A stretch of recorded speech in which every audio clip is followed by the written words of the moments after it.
Among NATO allies in Europe, there is a feeling of déjà vu.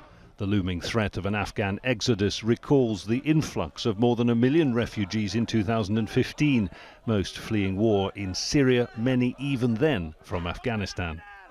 It was a movement of people that reverberated politically, strengthening right-wing support across the continent. The direst consequence of the Taliban takeover of Afghanistan for Europe now would be a repeat. The destabilisation of Afghanistan risks causing irregular migration to Europe. France, as I've said, has and will continue to do its duty for those who are most threatened. But Afghans, in times to come, will need to muster their strength. Europe cannot shoulder the consequences alone.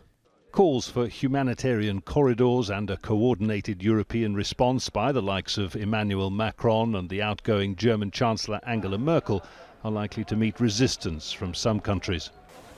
Greece has warned against again becoming the gateway to Europe. Austria plans to continue deporting failed asylum seekers back to Afghanistan.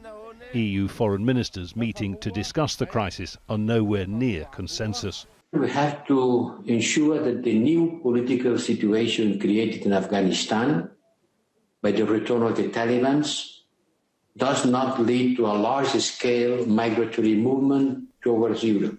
Much will depend on the willingness of transit countries like Turkey to contain the flow, as it eventually did in 2016 after a deal that cost the EU $3.5 billion.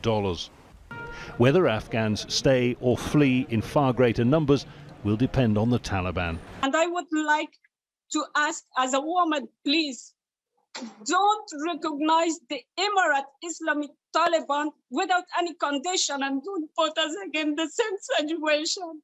Thank you very much.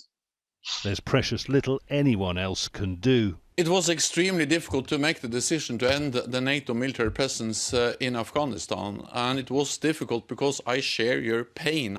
NATO's 20-year mission in Afghanistan has ended in failure. European alliance members can do little more now than watch and wait for what comes next. Jonah, Al Jazeera.